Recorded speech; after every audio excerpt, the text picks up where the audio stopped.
Hello കൗതുകത്തിൻ്റെ പ്രേക്ഷകർക്ക് കൗതുകത്തിലേക്ക് വീണ്ടും സ്വാഗതം. എന്തുകൊണ്ട് എന്ന ചിന്ത മാറ്റിപ്പിടിച്ചുകൊണ്ടാണ് ഇന്ന് കൗതുകം നിങ്ങളുടെ മുന്നിലേക്ക് എത്തുന്നത്. മലയാള സംസ്കാരത്തിൻ്റെ ഭാഗമായ കർക്കിടകവാവിനെ സംബന്ധിക്കുന്ന ഒരു വീഡിയോ ആണിത്. കാണാം. പിതൃക്കളുടെ മോക്ഷപ്രാപ്തിക്കായി ആണ്ടിലൊരിക്കൽ ബലിതർപ്പണം അർപ്പിക്കുന്ന കർക്കിടകവാവ്, സംസ്കാരവും മൂല്യങ്ങളും മാറ്റുരയ്ക്കുന്ന സന്ദർഭം. വാവിനോടനുബന്ധിച്ച് തലേ ദിവസം സന്ധ്യയ്ക്ക് അല്ലെങ്കിൽ സന്ധ്യയ്ക്ക് ശേഷം ദാഹം വയ്ക്കൽ എന്നൊരു ചടങ്ങുണ്ട്. ചില സ്ഥലങ്ങളിൽ പതിനാങ്കെന്നും ഇത് അറിയപ്പെടുന്നു. ചടങ്ങിനായി അന്നേ ദിവസം ഉണ്ടാക്കുന്ന അടയാണ് വാവട. തേങ്ങയും ശർക്കരയും വിളയിച്ച് അരിമാവോ ഗോതമ്പ് മാവോ ഉപയോഗിച്ച് ആവിയിൽ പുഴുങ്ങിയതും ചുട്ടെടുത്തതുമായ അടയാണ് ദാഹം വയ്ക്കാൻ ഉപയോഗിക്കുന്നത്. ഉപ്പും മധുരവും ഇല്ലാത്ത അടയും ഉപയോഗിക്കാറുണ്ട്. ഈ ഒരു ആചാരം ഞങ്ങളുടെ കൊച്ചിയിലെ വീട്ടിൽ കൊണ്ടാടുന്നത് എങ്ങനെയാണെന്ന് നമുക്ക് കാണാം.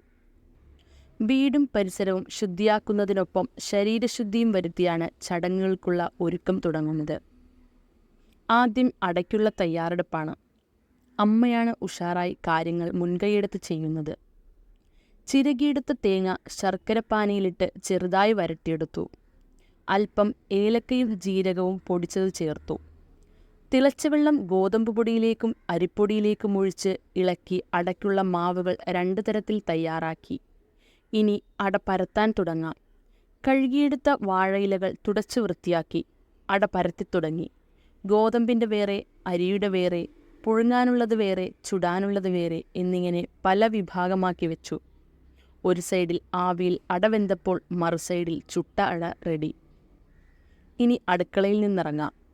ഗണപതി പ്രസാദത്തിനായി അവൽ, മലർ, ശർക്കര, പഴങ്ങൾ, മുന്തിരി, കൽക്കണ്ടം എന്നിവ ഒരുക്കി വെച്ചു.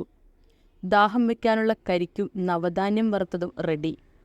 വീട്ടിലെ കാരണവരാണ് കർമ്മങ്ങൾ ചെയ്യുക. പിതൃക്കളെ മനസ്സിൽ വിചാരിച്ച് അവർക്കിരിക്കാൻ ഇരിപ്പിടം എന്ന സങ്കല്പത്തിൽ ഒരു പാവിരിച്ച് അതിനു മുമ്പിലായി നിലവിളക്കും കിണ്ടിയും ചന്ദനത്തിരിയും വെച്ചതിനു ശേഷം ഗണപതി പ്രസാദം ഒരുങ്ങുന്നു. അതേ വാഴയിലേക്ക് തന്നെ വറുത്ത് നവധാന്യവും ചേർക്കുന്നു. സമീപത്തായി പൊട്ടിച്ച കരിക്കും മറ്റ് പഴങ്ങളും പലതരത്തിലുള്ള അടകളും വെച്ച് വാഴയില നിറയ്ക്കുന്നു. കർപ്പൂര ആരതി ഒഴിഞ്ഞ് വന്ദിച്ചതിനു ശേഷം പുറത്തേക്കിറങ്ങുകയായി.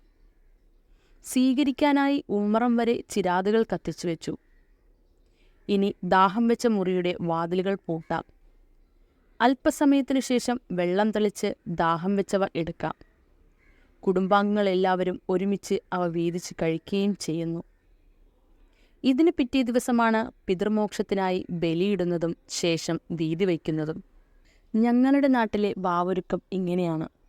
നിങ്ങളുടെ നാട്ടിലെ എങ്ങനെയാണെന്ന് കമൻ്റ് ചെയ്യാവോ?